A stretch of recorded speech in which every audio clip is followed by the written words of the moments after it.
Headline on the Standard is Detectives Raid Balala's home. And this is EACC that has summoned Tourist Cabinet Secretary to Integrity Center on Monday to record a statement on illegal, or rather alleged, irregular award of 100 million contract for a major conference in Nairobi. This happened on Monday, but of course, as the fight for corruption continues, well, it looks like the wheels of the fight continue to roll on. Let me start with you, Frederick, on this. This is something, of course, that would not have happened some years ago, but does that give you confidence that there is actually indeed something happening? It is interesting that the wordings are summoned, not picked. We would have hoped that it could be picked. But anyway, well, hopefully he will appear, and you're the same guys who say that what's it called, kamata that happens on a Friday. No. Is dramatic. See, you have to apply the law equally to everyone.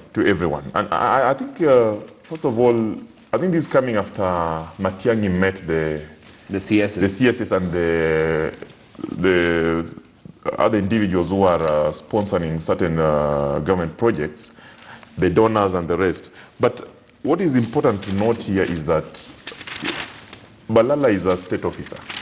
And as a state officer, there are certain things that you should not even be imagined doing. And those are unconstitutional. Because you see, the authority that is vested in him is a public trust. And that trust, you must exercise it in a certain manner that brings confidence to the people of Kenya, dignity to your office, and also integrity to the office that you hold. With such headlines, it is appearing that that is not what is expected of him. And I want to believe that the EACC will follow this story to its conclusion. But most importantly, it's not only him, probably, because the earlier reports that the media gave the public was that there are quite a number of cabinet secretaries who have been allegedly receiving the 10% kickback. So Kenyans want to know more. And this is the time for President Kenyatta actually now to make good of his threats. Of his word, of what he has said. Mark, are you confident that the wheels of ensuring that corruption is something that is dealt with in Kenya are slowly but surely moving? You know, if you read my article on Wednesday, you'd realize that I said that I'm a big proponent of Kamata Friday. This is because, if you remember the arrest of Mr. Stone in the United States of America, the press was there. It was a full SWAT arrest to arrest a 66-year-old man. I don't think they needed 20 FBI agents to do it, but it was a dramatic show of force to tell Americans that, you know what, we are serious about fighting crime. And let's be very clear. You know, we keep saying this idea that innocent until proven guilty. My friend, you're innocent before the judge. As far as the police and the arresting officers are concerned, you are as guilty as sin, and they should treat you as such. So for me, I'm a strong proponent that it would have been made very good effect in the psychology of Kenyans to see the CS arrested just the same way you and I would have been arrested should we have been accused of stealing the microphones from the KTN set. So that I'm very clear on. So for me, is it effective? Yes, it is. It is effective to arrest people. Nobody wants to be arrested for being involved in a crime. The act of arrest, the act of appearing before court, the act of going through the judicial process is deterrent enough to keep people away from doing corruption. If you look at government parastatals today, you look at government officers today, a lot of them are even scared to sign documents unless they verify them. And that is a good place to be, because that's where we should always have been. So let's be clear.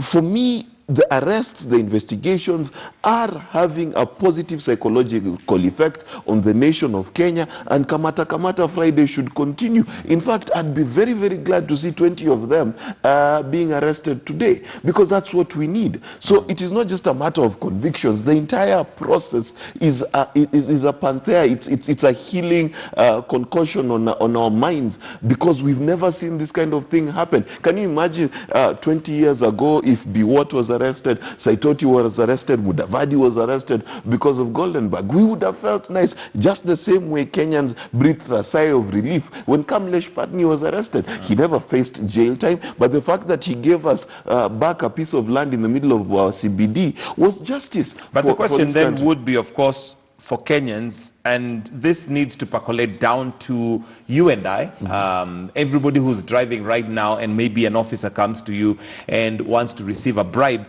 because at the end of the day, if it doesn't happen all the way down, then really it remains a mirage. True. It's not just those at the top who should be arrested, but this should literally happen right from the top to the bottom. How does it get to the bottom if at the top maybe that is not taking place? People have faulted the DCI and DPP for having very long charge sheets.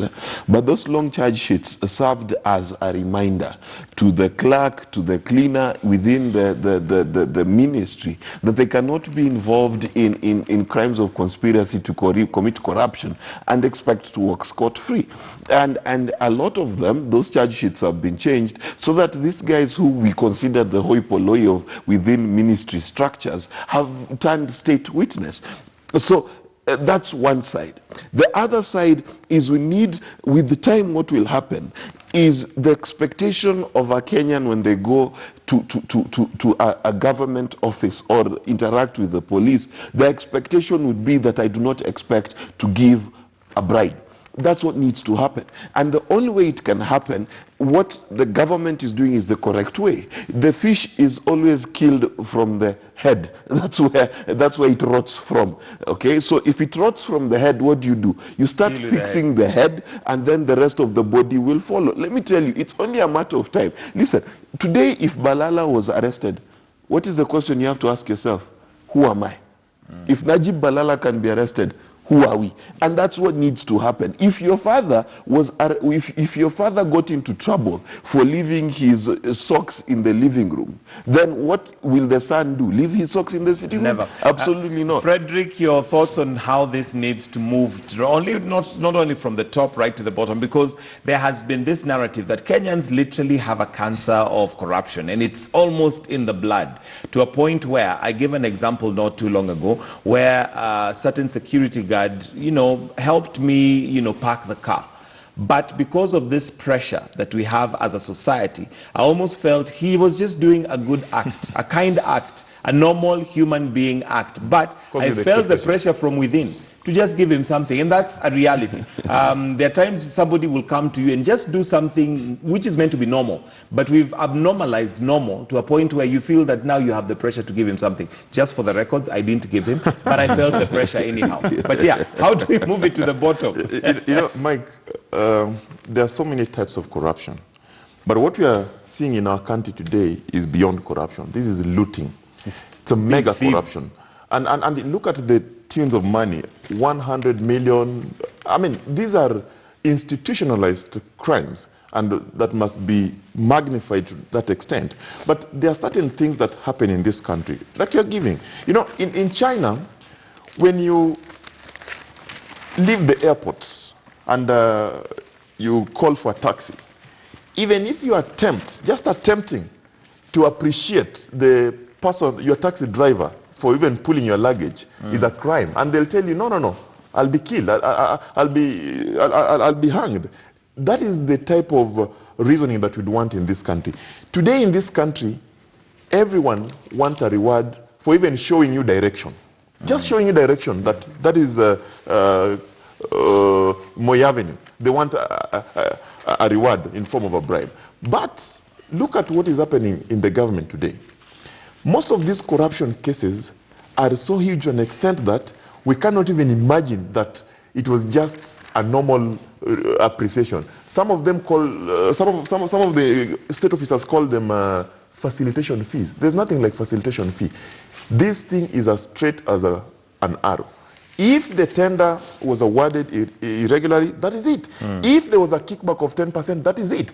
We must now go back and look at the causes of corruption. One of the causes of corruption is we don't have very tight procurement laws. Because if you are single sourcing really, and then you put your fee there of whatever percent so that you get it back, that is where we go wrong. We must look at our procurement laws. We must look at the people that we put in office. It is a requirement under Chapter 6.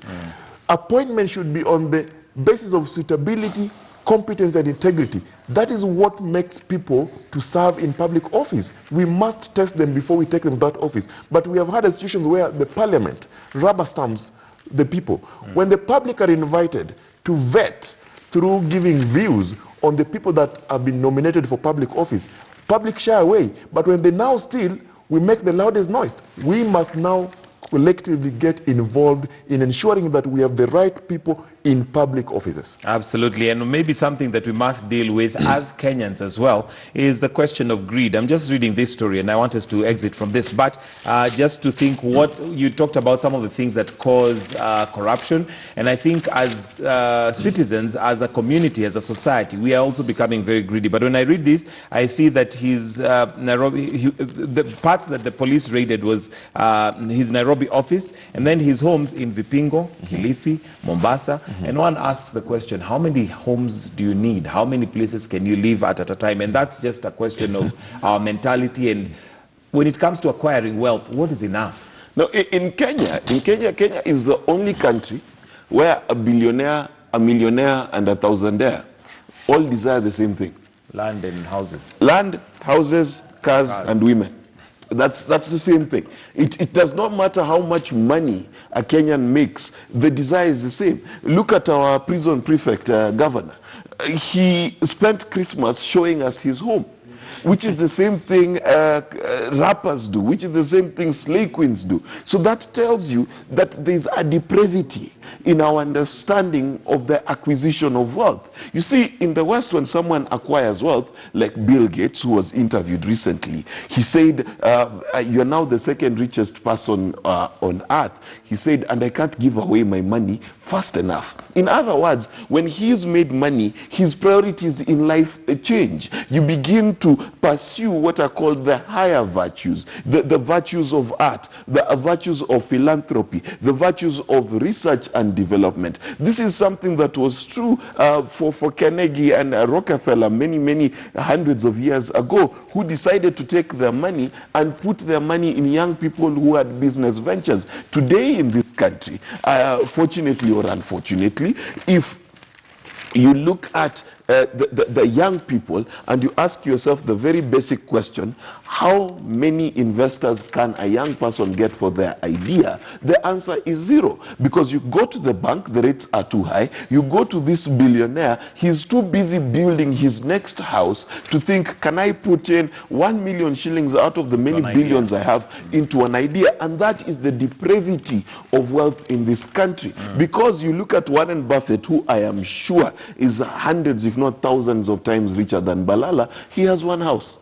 One house he's lived in since the 70s. Because just because you're rich does not mean you need a 16-bedroom mansion. You look at the Facebook CEO, Mark Zuckerberg. Look at what he dresses in. He buys clothes cheaper than probably me.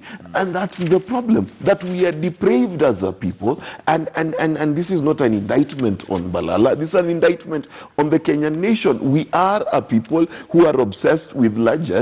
And look, if you look at how many Kenyans donate on a monthly basis to a children's home, or to an orphanage, to a school, you'll find there are very few. But yet, how many Kenyans drive in this country? Absolutely, and there you go. So on that note, I think it would be good to recommend a book. The Millionaire Next Door is definitely a book that one could read just to get a perspective of what goes on in the mind of a millionaire. Because I think many of us are probably deceived by thinking millionaires think a certain way, which is not the case. But there you go. That's a story for another day. But also on the front